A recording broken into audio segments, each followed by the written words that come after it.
Alright, so my name says everybody. I'm about to do my first ever story time. So, I got a little bit of trouble. Had to go to a military academy. And so, while I'm there, I met this African dude. I'm not gonna say his real name, I'm just gonna say his name was Matumbo. So Matumbo used to get picked on and everything because, he talked funny and stuff like that.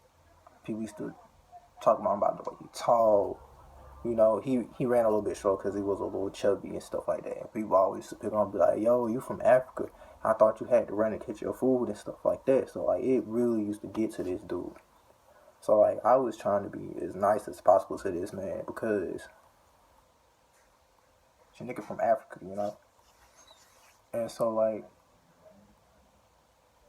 weeks go by, people just still talking about this man. It got to the point where they spitting on this dude. Just, literally just spitting on this man. It was sad. And, I'm trying to tell folks, I'm like, bruh, y'all need to be nice to this man. Y'all not know where this dude is from. One day, it was time for mail call, so we all lined up and they doing mail call, and they call his name. They're like, Matumbo. So he go up, he get his package. He had a big box, so we had to open it in front of the little sergeants and stuff. So he opened it up and everything like that. He had lotion, lotion bottles, shampoo bottles, and stuff like that because we couldn't have candy and stuff like that. It was considered contraband. So as he showing the bottles and everything, and after that he get back in line. So it's lights out. Lights out, everybody gotta be in their bunk. I had a top bunk and Matumbo was in the top bunk next to mine. We're just gonna say his name was Goodwin. So that night we was all in our bunk, and sits up in the in the middle of the bed, and he pulls his lotion bottles and his shampoo bottles off from up under his pillow. So I'm sitting over there in my bunk that's across from him, and I'm like, what the hell this nigga doing? And out of nowhere, he started pulling chicken bones out of the he started putting chicken bones out of the shampoo bottles and stuff. So I'm like, this nigga got chicken bones. And so one of them was filled with powder. So he arranged the little chicken bones in the center of his bed and everything. And he starts to say crisscross applesauce. Indian style, So I'm sitting here like, yo, what's going on? And this dude started rocking back and forth, chanting, names and stuff. Move, man. He started rocking back and forth, chanting people's names. And so the main name he kept saying was Goodwin. That's the guy on the top boy next to me. So he kept chanting his name, just saying a whole bunch of stuff. Stuff I didn't understand. I didn't know what was going on. So out of nowhere, it starts raining.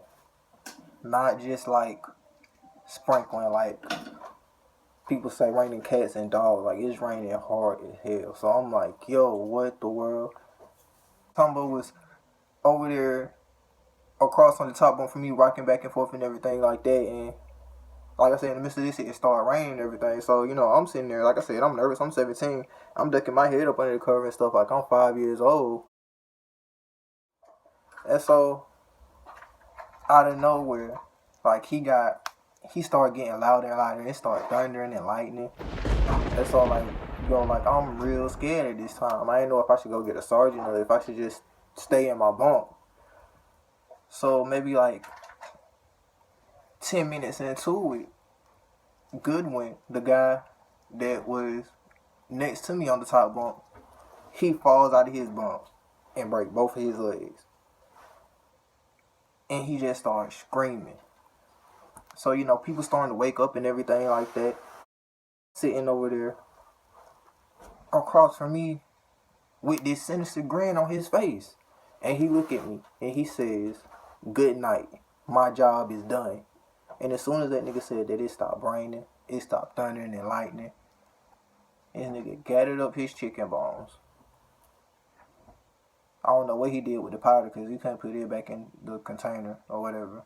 But he gathered up his chicken bones And he laid down like then nothing happened. Like this man went laying over there with 2 broken legs. And he went to sleep. And that was my encounter of an African voodoo ritual. If you like the story, like, comment, subscribe. You can even share it if you want to. But alright.